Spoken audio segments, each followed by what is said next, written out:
Good morning. It's James. It is really good to see you today. Thank you for your time. Thank you for energy. I'm deeply grateful to have the honor and the blessing of laying eyes on you. And I do hope and pray that this message finds you and all the people that you love peaceful, thriving, and very, very well. I'm not sure if you can read my shirt. It says peace, love, Jimmy. And there's a picture of Jimmy Carter. This shirt gets a lot of people's attention. And it's really interesting because people my age group, I'll call it late 50s, early 60s, when Jimmy Carter was president, we were all kind of in our teen years. And many of us love Jimmy. I love Jimmy. But historians aren't necessarily as kind to Jimmy. They say things about his policy, wasn't the most empowered president, and do, amazing things in the world. And I disagree, but I think what we can all agree on is what Jimmy did after his presidency, and this is what today's message is all about. Jimmy, after his presidency, literally, in my opinion, was, and no question in my mind, one of the most amazing human beings post-presidency. All the things that he did. Habitat for Humanity, building bridges, literally and figuratively, helping people who've been disenfranchised, poor people, people in marginalized communities. He literally was a bridge builder. He literally was a spiritual person who was on fire with purpose. He literally loved out loud every single day. And no one in my circle who I've ever talked to says anything different. That is an amazing human being who lived his entire life under the influence of love and did it with amazing, amazing passion and purpose. And I'm sharing this message with all of us today and with myself for many reasons. I remember I was told maybe 20 years ago, you need to keep going with all the stuff you're doing. At that time, I was doing a ton of speaking out in the world. I had a company that I had started that was selling products in the natural food space, coast to coast. And I was on television, and someone said to me, you know what? These are your best years, so you better just kind of lean in and get all you can out of these years, because 20 years from now, you won't have the same influence. Well, it is 20 years from now, and I don't know if I have the same influence, but I know I have the same impact. Every single day, I get a chance to have greater impact. Jimmy Carter had impact because of his kindness. He had impact because of his courage, his compassion, his willingness to stand on the fire and do things by getting his hands dirty every single day and being a servant leader. And his ethics, his moral character, his integrity were beyond reproach. And he was contagious for all of those things. There's a phenomenon called emotional and spiritual contagion, which has been shown clinically through science that it is contagious to anyone who sees somebody living and putting forth that level of love and kindness and compassion and that level of courage. It's contagious. And I think right now, if you're in a place in your life, you're going, well, you know what? I'm either retired, which I don't believe in necessarily. I think we always have more to do. We may not be having a job, but we still have work. We have work to do.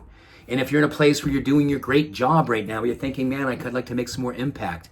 Never underestimate the power of how much impact it has when you are a servant leader, when you're out in public doing kind things, when you're not afraid to help others who people could even just look away and not even pretend they even see them.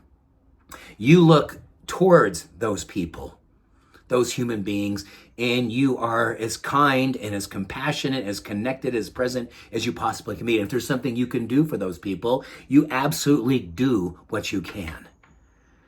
We need to be citadels for that kind of experience. So other people, because I do believe all people innately are good, but all people sometimes do not know what's possible.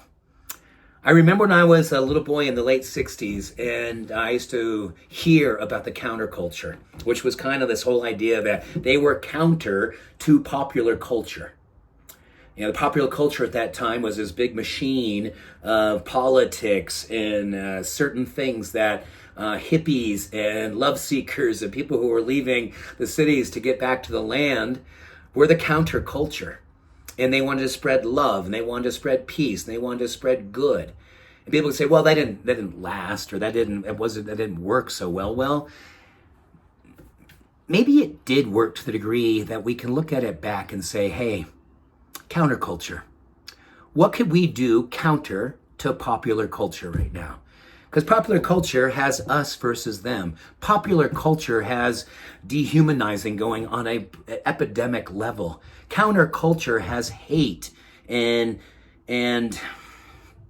darkness all around. It seems to be popular culture. So I would love for us to consider, what can we do counter to that?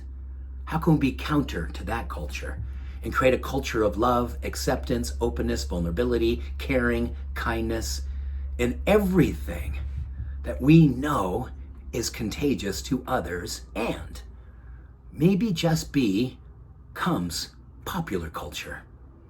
Because when we witness kindness, when we witness compassion, when we witness love, neurochemically and physiologically, we feel better. We feel stronger. We feel more possible. So we get a chance to be healing agents on the planet right now by leading with love and leading with caring and being servant leaders in such a way that when you are seen, people pay attention chemically and physiologically, and they want to emulate and copy because it feels good. They may not understand it, but they know it feels good. And that sometimes is enough. Counter culture. Love being a mainstreaming of possibility and hope.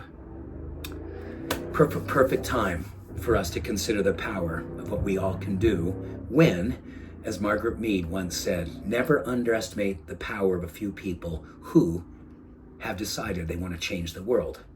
Because in essence, that's all that ever has changed the world. Let's be those people. Much love. Every blessing. Bye for now.